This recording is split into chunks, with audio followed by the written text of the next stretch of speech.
المؤمنون الذين إذا ذكر الله وجلت قلوبهم وإذا تليت عليهم آياته زادتهم إيمانا وعلى ربهم يتوكلون. وعن أبي ذر الغفاري رضي الله عنه أنه قال سمعت رسول الله صلى الله عليه وسلم يقول كن عالما أو متعلما أو محبا أو متبعا ولا تكن الخامس أو كما قال صلى الله عليه وسلم. معزز حاضرین، اسٹیج پر جلوہ فروز علماء کرام، ذمہ داران قوم و ملت، پردانشین خواتین، مائیں اور بہنیں، ملکاپور سے تعلق اور اس کے اطراف و اکناف سے تعلق رکھنے والے نوجوانان ملت، ہم جس دور سے گزر رہے ہیں اس کو دور فتن کہا جاتا ہے، فتنوں کا زمانہ کہا جاتا ہے. میرے اور آپ کے آقا احمد مصطفیٰ محمد مجتبی صلی اللہ علیہ وسلم نے امت کو آپ کی بعثت سے لے کر قیامت تک جتنے بھی حالات امت پر آنے والے ہیں ان تمام کے تمام حالات میں کس طرح سے زندگی گزارنا اور کیسے ایمان کو بچا کر اپنی قبر تک انسان جائے، اس پورے نظام کو امت کو سمجھایا. اسی لیے رسول اللہ صلی اللہ علیہ وسلم نے ایک موقع پر ارشاد فرمایا ترکتکم علی محجۃ بیضاء لیلها ونہارها سوا،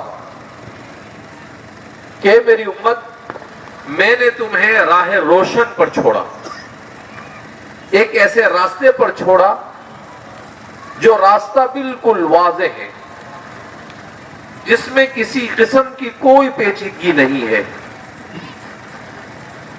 وہ راستہ ایسا راستہ ہے جو سیدھا اللہ کی رضامندی تک اور جنت تک انسان کو پہنچاتا ہے اور انسان کے مقصد حیات سے انسان کو واقف کرتا ہے. جیسے قرآن کریم نے اور احادیث مبارکہ میں صراط مستقیم سے موسوم کیا، بالکل سیدھا راستہ. صراط کے معنی عربی زبان کے اندر میں آتے ہیں راستے کے، اور مستقیم کے معنی آتے ہیں سیدھا. تو الصراط المستقیم کے معنی ہے بالکل سیدھا راستہ. ہم نماز پڑھتے ہیں تو ہر نماز میں سورہ فاتحہ کی تلاوت کرتے ہیں، اور سورہ فاتحہ میں اللہ رب العزت نے جو دعا سکھائی ان میں سب سے اہم ترین دعا کیا ہے اہدینا الصراط المستقیم. اے اللہ تو ہمیں صراط مستقیم کی ہدایت عطا فرما. وہی صراط مستقیم رسول اللہ صلی اللہ علیہ وسلم ہمیں بتا کر گئے. آج جس دور سے ہم گزر رہے ہیں یہ مادی اعتبار سے ترقی کا دور ہے. اس دور میں دنیا میں انسان کے لیے بڑی سہولتیں مہیا ہو گئی. انسان بہت آسانی کے ساتھ ایک جگہ سے دوسری جگہ پر منتقل ہوتا ہے. ہم صبح میں 11:15 ساڑھے 11 بجے اٹکل کنواں سے نکلے. میں سمجھتا ہوں 250-300 کلومیٹر کا سفر ہوگا، 350 کلومیٹر کا سفر ہوگا. تو ہمارے والد صاحب کے ساتھ رہتے تھے کالو بھائی، وہ کہنے لگے 10 بجے نکلنا تھا. گاؤں کے اندر میں چھوٹا سا دیہات ہمارا وستان، وہاں پر تہجد کے وقت تو پورا گاؤں اٹھ جاتا تھا اور سب نماز میں لگ جاتے تھے. تہجد پڑھتے تھے، قرآن کی تلاوت کرنے کے لیے بیٹھ جاتے تھے. اذان ہوتے ہی فجر کی نماز کے لیے مسجد میں پہنچ جاتے تھے، قرآن کی تلاوت کرتے رہے، نماز پڑھ کر آئے. اشراق پڑھے بغیر تو کوئی مسجد سے نکلتا بھی نہیں تھا. لیکن آج کیا صورتحال ہے؟ ہمارے پاس موبائل یہ جو دجال آ گیا ہے اس میں ایسے مست ہو چکے ہیں، نہ ہمیں اپنی رات کی پڑھی ہے، نہ اپنی نماز کی پڑھی ہے، کچھ نہیں، اپنا پورا وقت اس پر خرچ کر رہے ہیں، اور ہمیں کوئی کبھی اس کے بارے میں یہ بھی نہیں ہوتا ہے کہ بھئی ہم یہ گھنٹوں کیا کر رہے ہیں۔ ہماری عورتوں کو دیکھو تو سیریلیں دیکھ رہی ہے، ہمارے نوجوانوں کو دیکھو تو کرکٹ دیکھ رہا ہے، کوئی گیم کھیل رہا ہے، ہمارے بچوں کو دیکھو تو گیم کھیل رہے ہیں، کارٹون دیکھ رہے ہیں، گھنٹوں کے گھنٹوں اس کے اوپر صرف کیے جا رہے ہیں۔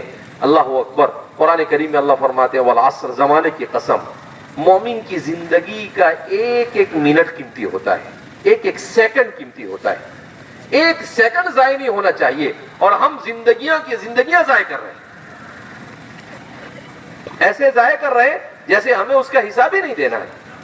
اللہ کے سامنے حساب دینا پڑے گا، اللہ پوچھے گا کہ ہم نے زندگی دی تھی، تم نے کیا کیا؟ وعن عمرہ فیما افنا، کہاں گزاری زندگی؟ تو ہمارے زمانے کا، جس کو کیا کہتے ہیں، زیڈ جنریشن کہتے ہیں، وائی جنریشن، یہ کیا کہے گا اللہ کو؟ اللہ یہ موبائل پہ زندگی گزاری، اللہ کہے گا ایک کام کر، موبائل کے ساتھ ہی جہنم میں چلا گیا۔ تو اس لیے میرے بھائیو، دوست اور بزرگوں، ہم سمجھے تو ہمارے ذہن میں ایک سوال کہ ہمارے بچے کیوں دیندار نہیں، ہمارے بچوں کی زندگی میں کیوں نماز نہیں، ہماری زندگیوں میں کیوں نماز نہیں، ہم کیوں؟ کہا کہ اگر آپ اپنے بچوں کو نمازی بنانا چاہتے ہو تو پہلے آپ کو اپنی عورتوں کو نماز کا عادی بنانا پڑے گا۔ آج ہماری عورتیں نماز پڑھتی ہیں؟ 99% نماز نہیں پڑھتی۔ مرد اگر 98% نہیں پڑھتا ہے تو اور 99% نہیں۔ اب ظاہر سی بات ہے، جب بچہ اپنے گھر میں یہ دیکھ رہا ہے کہ ماں باپ لڑ رہے ہیں، ماں باپ کبھی گھر میں نماز ہی نہیں پڑھ رہے ہیں، تو اس کی زندگی میں نماز کہاں سے آئے گی؟ بچہ کب نمازی بنے گا؟ جب وہ ماں کو مصلی پر دیکھے گا کہ فجر کی نماز ہوئی، ماں مصلی پر ہے، وہ دیکھے گا ظہر کی نماز ہوئی، ماں مصلی پر ہے، وہ دیکھے گا عصر کی نماز، ماں مصلی پر ہے، باپ مسجد میں جا رہا ہے، مسجد میں جانے سے پہلے گھر میں سنت پڑھ رہا ہے، قرآن کی تلاوت کر رہا ہے، تو بچے کی زندگی میں دین آئے گا۔ جب ہماری زندگی میں دین نہیں ہے تو ظاہر سی بات ہے ہمارے بچوں کی زندگی میں کہاں سے دین آئے گا؟ اور آئندہ تو اگر یہی صورتحال ہماری رہی تو پتہ نہیں اور کیا ہوگا۔ آج ہم گناہ کو گناہ نہیں سمجھتے،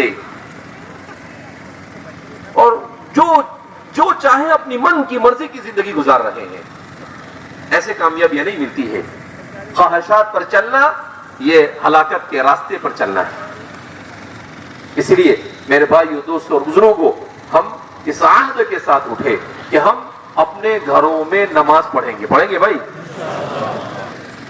اسی لیے اللہ کے رسول صلی اللہ علیہ وسلم کی سنت یہ تھی کہ فرض نماز گھر میں پڑھتے تھے اور سنت نماز ساری آپ گھر پر پڑھتے تھے۔ مسجد میں صرف فرض نماز پڑھتے تھے، مسجد میں جانے سے پہلے فجر کی 2 رکعت سنت آپ گھر پر پڑھتے تھے۔ کیوں؟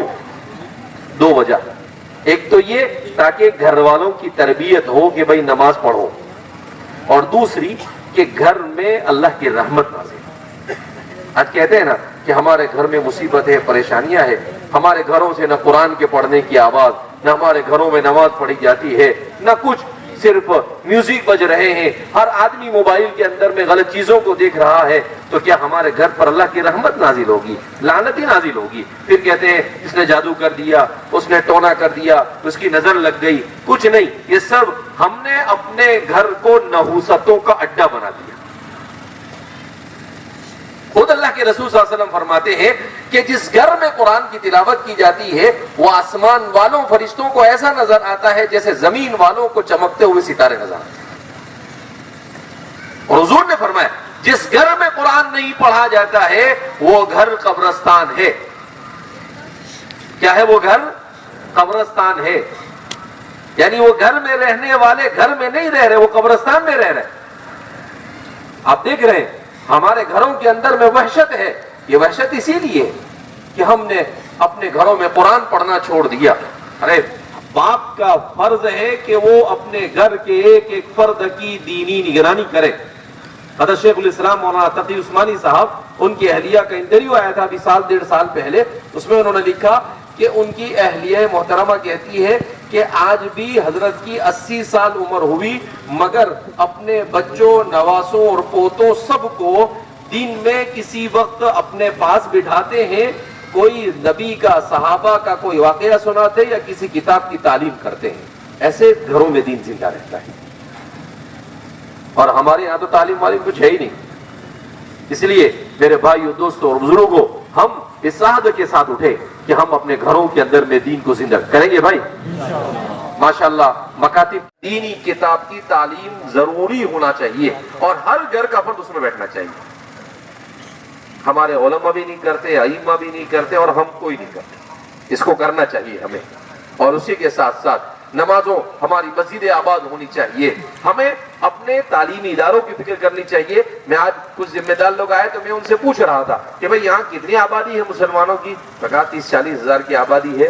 میں نے کہا کوئی تعلیمی ادارہ؟ کہا بس اردو اسکول، کچھ انگلش اسکول ہے. ہائر ایجوکیشن کا کوئی اپنا ادارہ ہی نہیں ہے. میں نے کہا اتنی بڑی تعداد ہے مسلمانوں کی، فکر کرنی چاہیے. کیوں؟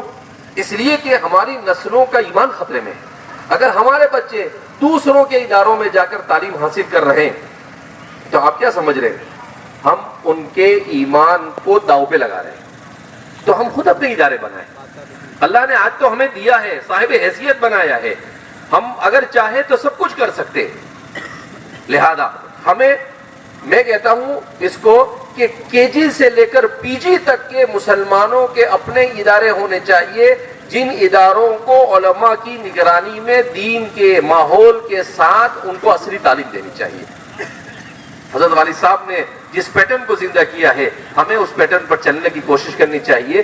ہمارے مولانا مفتی روشن صاحب بتا رہے کہ ان کو بھی کہا کہ بھئی آپ بھی شروع کرو. ماشاءاللہ ان کے یہاں مدرسے میں اسکول ہے اور ساتھ ساتھ میں ابھی BHMS کالج کا کام ہو رہا ہے اور انشاءاللہ قریب وہ کام پورا ہو کر شروع ہونے جا رہی ہے.